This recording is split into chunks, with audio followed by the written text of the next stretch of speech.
Now, APIIC is basically the nodal agency in the state to maintain the industrial land bank, and we also play some role in attracting investors by highlighting what are the strengths of our state in different areas. For example, in the coastal areas, the strengths are in terms of our ports. In Hyderabad, the advantages are in terms of the knowledge-based institutions, the manpower, the social infrastructure, and so on.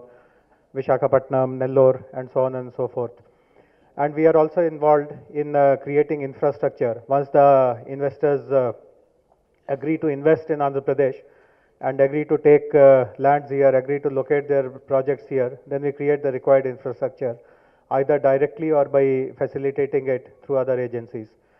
We also play some role in running the single window scheme of the Andhra Pradesh government, through which various kinds of permissions and clearances are attempted to be delivered at the doorstep of the industries. We have a presence throughout the state. We operate from our head office here in Hyderabad, and we have 15 zonal offices.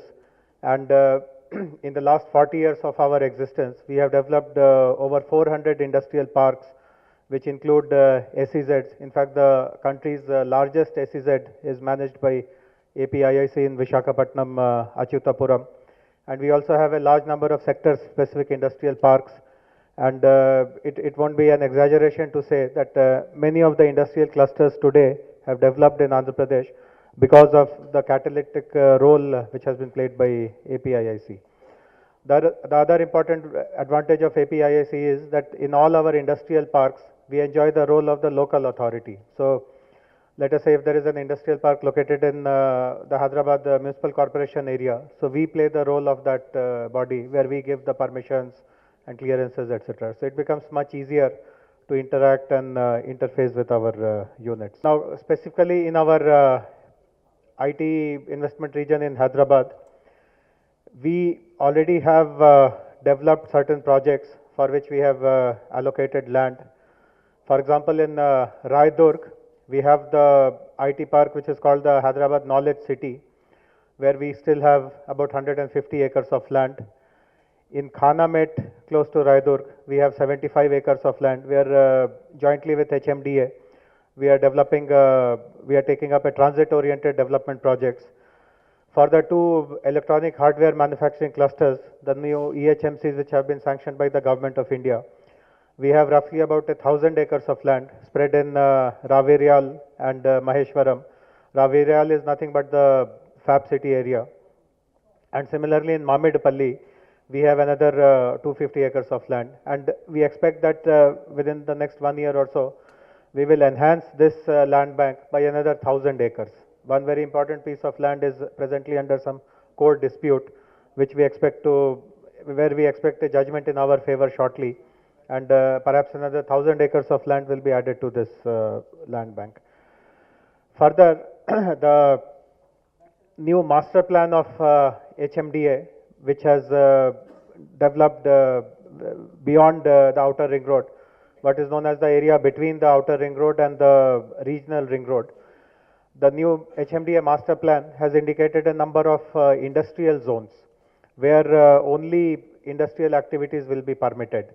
And we have felt that of the roughly 48,000 acres of industrial zone lands which are available, 10,000 acres are available again for taking up IT, ITES and electronic related projects, which are in the mandals which are indicated in the slides. And we have already taken advanced steps of acquiring those lands. Some of them in fact are government lands, and wherever there are private lands, we have taken steps of commencing the land acquisition process here. So altogether, the availability of lands for siting these kind of IT related projects is in abundance in the Hyderabad IT investment region.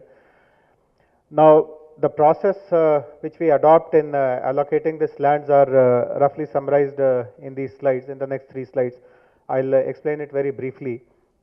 Now, first of all, for any IT company or ITES company or an electronic company to become eligible to apply for lands in APIIC, they must have got the clearance of the CCIT, the Cabinet Committee on Information Technology, which is chaired by Honorable Minister. So only after you get a green signal from the CCIT that you need to apply to APIIC. Now we have a completely online system of application and land allotment. You don't have to meet anyone, you don't have to come to see anyone. On our website www.apiic.in, there is a window which permits you to load all your documents and provide your online application. And basically we require two things when you need to apply. One is that we require a justification report for the land. Let us say you are asking for 5 acres of land. So what exactly are you going to develop there? What is your building plan?